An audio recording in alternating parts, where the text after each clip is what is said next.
भगवंताचा वास आहे, देवाचा आशीर्वाद आहे. म्हणूनच इथे आज भक्तीचा महासागर लोटलेला आपण पाहतोय.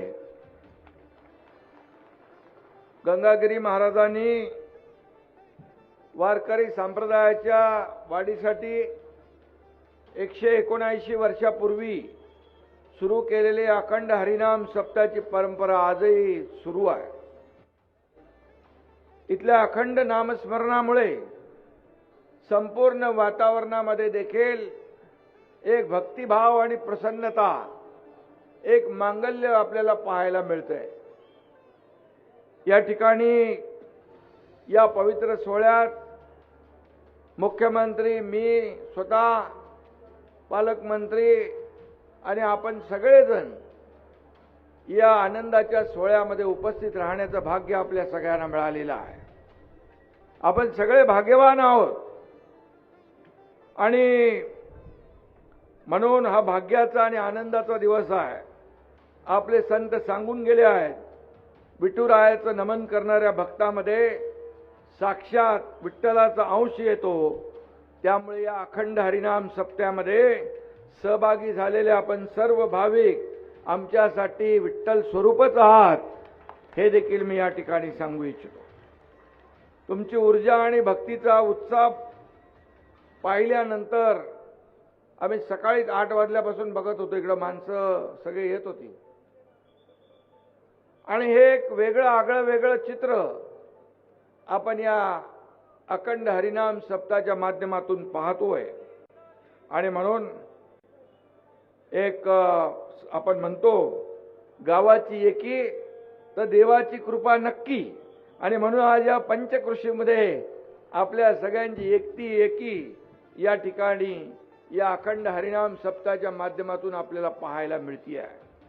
महाराष्ट्र ही संतांची, वारकऱ्यांची आणि भक्तांची भूमी आहे. मागच्या वेळेस मी आलो होतो इथं, त्यावेळेस मी सांगितलं होतं आपल्या रामगिरी महाराजांना ही महाराष्ट्र संतांची भूमी आहे आणि हे सरकार देखील संतांच्या आशीर्वादाने आलेलं आहे, छत्रपती शिवाजी महाराजांच्या आशीर्वादाने आले आहे. त्यामुळे संतांच्या केसालाही धक्का लावण्याची हिंमत कोणी करणार नाही.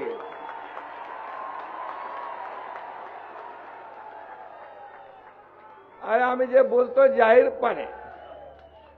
आणि म्हणून आपल्या सगळ्यांच्या आशीर्वादाने या ठिकाणी मुख्यमंत्र्यांच्या मार्गदर्शनाखाली आपले सरकार आम्ही टीम म्हणून काम करतोय. आता आमच्या 2 बहिणी इथं आल्या, त्यांनी राखी बांधली. त्यांच्या शेतकरी महिला या अभियानाला देखील मान्यता दिली, त्यांचा अधिकार त्यांना दिला. मुख्यमंत्री माझी लाडकी बहीण योजना देखील आपल्या सरकारने केली. कोणी किती आटापिटा केला तरी लाडकी बहीण योजना कधी बंद होणार नाही. प्रधानमंत्री मोदीजीने शेतकरी सन्मान योजना सुरू केली. आपल्या महायुती सरकारने देखील नव शेतकरी सन्मान योजना सुरू केली. आणि नेहमी आम्ही सांगतो, आज अनेक शेतकरी वारकरी इथं आहेत. आमच्या सरकारच्या तिजोरीवर पहिला अधिकार कुणाचा असेल तर आमच्या बळीराजाचा आहे. आणि म्हणून बळीराजाचं काल आपण दुसरा हप्ता, मुख्यमंत्री महोदय, आमचा दुसरा हप्ता देखील शेतकऱ्यांच्या खात्यामध्ये जमा झाला. 6 लाख शेतकऱ्यांना 5,000 कोटी रुपये. आणि म्हणून हा अखंड हरिनाम सप्ताह जो आहे, आज 7 दिवस अखंड विठुनामाचा गजर, पहाटेची प्रसन्न काकड आरती, ज्ञानेश्वर महाराज गाथा, भगवद्गीता ग्रंथाचं पारायण, संतांच्या वाङ्मयावर मांडले जाणारे ओजस्वी विचार आणि संध्याकाळी आणि रात्री होणारा सुश्राव्य हरिपाठ आणि कीर्तन. आपल्यासारख्या श्रद्धाळू मंडळी विठ्ठलाच्या नामस्मरणातून जे अलौकिक पुण्य कमवतात, त्याच पुण्याच्या बळावरच हे जग चाललेलं आहे, महाराष्ट्र चाललाय, देश चाललाय.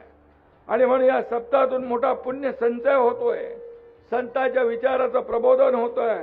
म्हणूनच या ठिकाणची माती देखील पवित्र झालेली आहे. इथे जमलेल्या प्रत्येकाच्या मनात आणि डोळ्यात एकच भाव आहे, काय तुझी माय, काय तुझी माया सांगू श्रीरंगा, काय तुझी माया सांगू श्रीरंगा, संसाराची पंढरी तू केली पांडुरंगा, डोळ्यातून वाहे माय चंद्रभागा, अमृताची गोडी आज आली या अभंगा. आणि म्हणून या ठिकाणी 8 ते 10 हजार टाळकरी जेव्हा एका तालात 168 तास भजन करतात, हा ऐतिहासिक सोहळा पाहण्याचं भाग्य आम्हाला मिळालं. या सप्ताहाची नोंद गिनीज बुक ऑफ वर्ल्ड रेकॉर्डनी घेतली.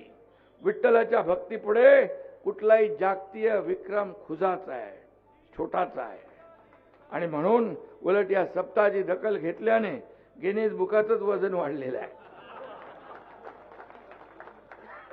योगीराज गंगागिरीजी महाराजांनी आपल्याला जीवनाचा मूलमंत्र दिलेला आहे, लेने को हरिनाम देने को अन्नदान, लेने को हरिनाम देने को अन्नदान, तरने को लीनता डुबने को अभिमान. आणि म्हणून घेण्यासाठी केवळ ईश्वराचं नाव आणि देण्यासाठी अन्नदान. या जगात तरुण जायचे असेल तर नम्रता हवी. आणि म्हणून अहंकाराने माणूस बुडतो, हा महान विचार त्यांनी दिला. आणि म्हणून अरे थांब बाबा कोण आहे. आणि म्हणून या प्रबोधन कार्यात शतकानुशतक असंच पार पाडलं. आणि म्हणूनच मुखात हरिनाम असणं महत्वाचं आहे, हा संस्कार आहे. आणि म्हणून आपल्याला एकच आहे, हे हिंदू धर्माची पताका जी आहे अखंड फडकत ठेवायची आहे. या ठिकाणी आपला अभिमान बाळगत एक संत समागम जो या ठिकाणी या महाराष्ट्राला संतांचा आशीर्वाद आहे, महाराजांचा आशीर्वाद आहे, छत्रपती शिवाजी महाराजांचा आशीर्वाद आहे. आणि म्हणून देशाचे लोकप्रिय प्रधानमंत्री देखील विकास भी आणि विरासत भी हा नारा दिला आहे. त्याचंच आपण पुढे पालन करतोय. ही आपली संस्कृती आहे, ही आपली परंपरा आहे, ही जोपासतोय, पुढे नेतोय. आणि म्हणून खऱ्या अर्थाने इथं साक्षात पंढरी अवतरली आहे असं म्हटलं तर वावगं ठरणार नाही.